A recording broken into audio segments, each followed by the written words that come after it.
एक एक मार्ट आप तीनों के नाम कर दिया है। जैसा मैंने आप लोगों से कहा था, जैसा सोचा था, बिल्कुल वैसे ही होगा।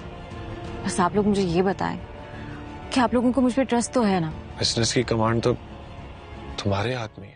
सारा आपी के भाइयों को तो यही लगा था कि जिस ढिढाई से उनकी बहन उनके सामने खड़ी है, ना तो उनको जायदाद में कोई हिस्सा देगी, ना ही वो इनको इस घर में रहने देगी। असल में तो उनके भाई अपनी बहन को समझ ही नहीं पाए कि बहन उन्हें कभी भी बेजारो मददगार नहीं छोड़ना चाहती थी।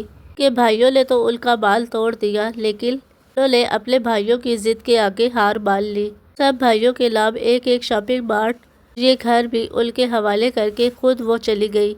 कि भाइयों को उनके जाने के बाद एहसास होगा कि वो तो अपनी बहन को गलत समझ रहे थे। हमला एक बार फिर से इनकी सोच पर पहरा लगा देगी। उल्टा इनसे कहेगी कि मैंने कहा था ना, अब हम सब आपी के सामने मिलकर इकट्ठे खड़े हो जाएंगे, आपी को अपनी जिद तोड़नी पड़ेगी। सारा आपी के जाने के बाद अब हमला सारा आपी की ही जगह लेगी और वाल को तो इस बात का एहसास तक नहीं होगा कि हमला किस तरीके से की बहन की जगह ले रही है। वो तो अब सारे बिजनेस का भी होल्ड अपने हाथों में ले लेगी। सारा आपी अपने माँ बाप के गांव चली गई होगी। वहाँ पर उन्होंने एक ओल्ड हाउस बना लिया होगा। फिर अपने जाने के बाद वो अपने वकील से कॉन्टेक्ट में जरूर रहेगी कि वो अपने भाइयों पर नजर रख सके।